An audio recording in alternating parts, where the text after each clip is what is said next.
എല്ലാവർക്കും സ്വാഗതം. ട്രേഡിംഗ് ലോകത്തെക്കുറിച്ച് നമ്മൾ സംസാരിക്കുമ്പോൾ പലപ്പോഴും ചാർട്ടുകളെക്കുറിച്ചും സ്ട്രാറ്റജികളെക്കുറിച്ചുമൊക്കെയാണ് പറയാറുള്ളത്. പക്ഷേ യഥാർത്ഥത്തിൽ ട്രേഡിംഗ് എന്തുകൊണ്ടാണ് ഇത്രയധികം വെല്ലുവിളി നിറഞ്ഞ ഒന്നാകുന്നത്? ഇതിന് പിന്നിലെ ന്യൂറോ സയൻസ് എന്താണ്? അതാണ് നമ്മളിന്ന് നോക്കാൻ പോകുന്നത്. നമുക്ക് തുടങ്ങാൻ തന്നെ ന്യൂറോളജിസ്റ്റായ ഡോക്ടർ ശ്വേത അഡാറ്റിയയുടെ വളരെ ശക്തമായ ഈ വാക്കുകളൊന്ന് ശ്രദ്ധിക്കാം. അവർ പറയുന്നത് 99% ട്രേഡർമാരും ഒരു തരത്തിൽ അടിമകളാണ് എന്നാണ്. എന്തിനോടുള്ള അടിമത്തം? പെട്ടെന്ന് പണമുണ്ടാക്കാനുള്ള ആ ഒരു ആഗ്രഹത്തോടുള്ള അടിമത്തം. ഇതൊരു ഞെട്ടിക്കുന്ന സ്റ്റേറ്റ്മെന്റ് അല്ലേ? അപ്പോൾ ഒരു ട്രേഡറുടെ തലച്ചോറിനകത്ത് ശരിക്കും എന്തായിരിക്കും സംഭവിക്കുന്നുണ്ടാവുക?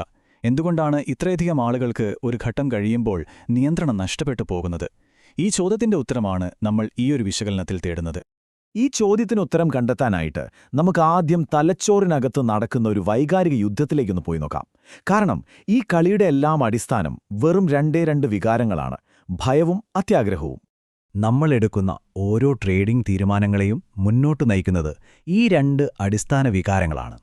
ഒന്ന്, പണം നഷ്ടപ്പെടുമോ എന്നുള്ള ഭയം. രണ്ട്, കൂടുതൽ ലാഭം നേടണമെന്നുള്ള അടങ്ങാത്ത അത്യാഗ്രഹം. ഒരു ട്രേഡ് നഷ്ടത്തിലാവുമോ എന്ന് നമ്മൾ പേടിക്കുന്നു. അതേസമയം ഒരു ട്രേഡ് ലാഭത്തിലായാൽ നമുക്ക് പിന്നെയും കൂടുതൽ വേണമെന്ന് തോന്നിത്തുടങ്ങും. ഇതൊരു സാംകത പെട്ല പോലെയാണ്. അപ്പോൾ ഇവിടെയാണ് ഡോക്ടർ അഡാറ്റിയുടെ ഏറ്റവും പ്രധാനപ്പെട്ടൊരു പോയിന്റ് വരുന്നത്. നമ്മളിൽ പലരും വിചാരിക്കുന്നത് ട്രേഡിംഗ് എന്ന് പറഞ്ഞാൽ സ്കില്ലിൻ്റെയും ടെക്നിക്കൽ നോളജിൻ്റെയും ഒരു കളിയാണെന്നാണ്. എന്നാൽ അതൊക്കെ വെറും 30%മേ ഉള്ളൂ. ട്രേഡിംഗിൻ്റെ റിയാലിറ്റി എന്താണെന്ന് വെച്ചാൽ അതിലെ 70%വും അത് പൂർണ്ണമായും ഒരു ഇമോഷണൽ, മെൻ്റൽ ഗെയിമാണ്. നമ്മുടെ തലച്ചോറിനകത്ത് നടക്കുന്ന ഒരു പോരാട്ടം. അതുകൊണ്ടുതന്നെ ഒരു ട്രേഡറുടെ യഥാർത്ഥ ലക്ഷ്യമെന്ന് പറയുന്നത് ഈ അടിസ്ഥാന വികാരങ്ങളെ ഒന്ന് മാറ്റിമറിക്കുക എന്നതാണ്. അതായത് ഭയത്തിൽ നിന്ന് ഭയമില്ലാത്തൊരവസ്ഥയിലേക്കും അത്യാഗ്രഹത്തിൽ നിന്ന് കിട്ടിയതിൽ നന്ദിയുള്ള, സംതൃപ്തമായ ഒരു മനോഭാവത്തിലേക്കും മാറുക. അതാണ് യഥാർത്ഥത്തിലുള്ള വെല്ലുവിളി. പലരും വിചാരിക്കും ഇത് മനഃശക്തിയുടെയോ അല്ലെങ്കിൽ അച്ചടക്കത്തിൻ്റെയോ പ്രശ്നമാണെന്ന്. ഞാൻ എന്നെത്തന്നെ നിയന്ത്രിക്കണം എന്നൊക്കെ ചിന്തിക്കും. പക്ഷേ ഡോക്ടർ അഡാറ്റിയ പറയുന്നത് അതല്ല കാര്യമെന്നാണ്. നമ്മുടെ ഈ വിൽ പവർ അല്ലെങ്കിൽ ഇച്ഛാശക്തി എന്ന് പറയുന്നത് വളരെ പെട്ടെന്ന് തീർന്നു പോകുന്ന ഒന്നാണ്. പ്രശ്നം നമ്മുടെ തലച്ചോറിന്റെ വയറിങ്ങിലാണ്, അല്ലാതെ ഇതൊരു സ്വഭാവദൂഷ്യമല്ല. ഇനി നമുക്ക് തലച്ചോറിനുള്ളിൽ നടക്കുന്ന ആഭ്യന്തര യുദ്ധത്തിലേക്കൊന്ന് കടന്നു ചെല്ലാം. അതായത് നിങ്ങളുടെ തലച്ചോറിന്റെ CEO പരാജയപ്പെടുമ്പോൾ എന്താണ് സംഭവിക്കുന്നതെന്ന് നോക്കാം. നമ്മുടെ തലച്ചോറിലെ പ്രധാനപ്പെട്ട 3 കളിക്കാരെ നമുക്കൊന്ന് സിമ്പിളായിട്ട് പരിചയപ്പെടാം. ഒന്നാമത്തത് ബ്രെയിൻ സ്റ്റെം. ഇത് ശ്വാസമെടുക്കുന്നത് പോലുള്ള അടിസ്ഥാന കാര്യങ്ങൾ നോക്കുന്നു. രണ്ടാമത്തത് ലിംബിക് സിസ്റ്റം. ഇതാണ് നമ്മുടെ ഇമോഷണൽ എഞ്ചിൻ. ഭയം, അത്യാഗ്രഹം, എടുത്തുചാട്ടം ഇതൊക്കെ വരുന്നത് ഇവിടെ നിന്നാണ്. പിന്നെ മൂന്നാമതായി പ്രീഫ്രണ്ടൽ കോർട്ടെക്സ് അഥവാ PFC. ഇതാണ് നമ്മുടെ കമ്പനിയിലെ റാഷണലായ CEO. ക്ഷമ, വിവേകം, നിയന്ത്രണമൊക്കെ ഇതിന്റെ ജോലിയാണ്.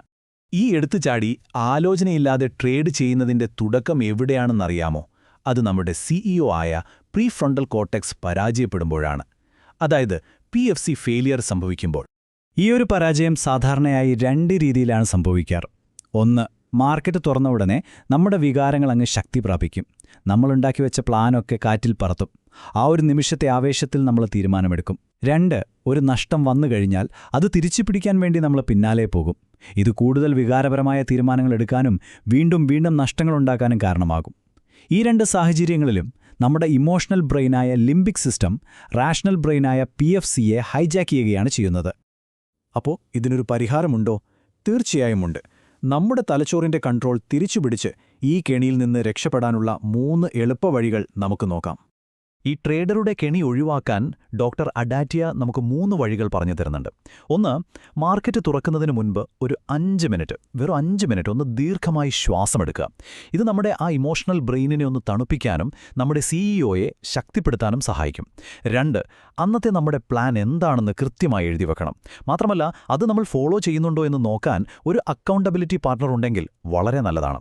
ഇനി മൂന്നാമത്തെ കാര്യം, എല്ലാ ദിവസവും ട്രേഡ് ചെയ്യാൻ പോകരുത്. ഇടയ്ക്ക് ബ്രേക്കുകൾ എടുക്കുക. ഈ ബ്രേക്ക് എടുക്കുന്നതിനെക്കുറിച്ച് ഡോക്ടർ അഡാറ്റിയയ്ക്ക് വളരെ വ്യക്തമായൊരു നിയമമുണ്ട്. നിങ്ങൾക്ക് തുടർച്ചയായി 2 ദിവസം ലാഭം കിട്ടിയോ എങ്കിൽ അടുത്ത ദിവസം ട്രേഡ് ചെയ്യാതെ ഒരു അവധിയെടുക്കുക. ഇനി ഒരു ദിവസം നഷ്ടം വന്നാലോ? അപ്പോഴും അടുത്ത ദിവസം അവധിയെടുക്കണം. കാരണം നഷ്ടം എന്ന് പറയുന്നത് നമ്മുടെ തലച്ചോറിൽ ഒരു വൈകാരികമായ ഓർമ്മയായി നിൽക്കും. ഇത് കോർട്ടിസോൾ എന്ന സ്ട്രെസ് ഹോർമോണിൻ്റെ അളവ് കൂട്ടും. അതുകൊണ്ട് ഈ ഇടവേളകൾ എടുക്കുന്നത് ഇത്തരം വൈകാരിക ആഘാതങ്ങൾ അടിഞ്ഞുകൂടുന്നത് തടയാൻ അത്യാവശ്യമാണ്. അപ്പോൾ ഇതിൽ നിന്നൊക്കെ നമുക്ക് കിട്ടുന്ന പ്രധാന പാഠം എന്താണ്? കൂടുതൽ കഠിനമായിട്ടല്ല, കൂടുതൽ സ്മാർട്ടായിട്ട്, ബുദ്ധിപരമായിട്ട് ട്രേഡ് ചെയ്യുക എന്നതാണ് പ്രധാനം. നമുക്ക് വീണ്ടും ഡോക്ടർ അഡാറ്റിയയുടെ വാക്കുകളിലേക്ക് വരാം. 30 മുതൽ 40% വരെ മാത്രമാണ് നിങ്ങളുടെ കഴിവും പ്രതിഭയും. ബാക്കി വരുന്ന 60 മുതൽ 70% വരെ നിങ്ങളുടെ ട്രേഡർ മനസ്സിനെ മാനേജ് ചെയ്യുന്നതാണ്. അപ്പോൾ ശരിക്കുള്ള ജോലി നടക്കുന്നത് നമ്മുടെ തലച്ചോറിന് അകത്താണ്. അപ്പോൾ ഒരു നിമിഷം ഒന്ന് ചിന്തിച്ചു നോക്കൂ. നിങ്ങൾ മാർക്കറ്റിൽ ഫോളോ ചെയ്യുന്ന ചാർട്ടുകൾക്കപ്പുറം നിങ്ങൾ പിന്തുടരേണ്ട ഏറ്റവും പ്രധാനപ്പെട്ട ചാർട്ട് ഒരുപക്ഷേ നിങ്ങളുടെ സ്വന്തം തലയ്ക്കകത്ത് തന്നെയല്ലേ? നിങ്ങളുടെ മാനസികാവസ്ഥയെ മനസ്സിലാക്കുന്നതാണ് വിജയത്തിലേക്കുള്ള ആദ്യത്തെ പടി.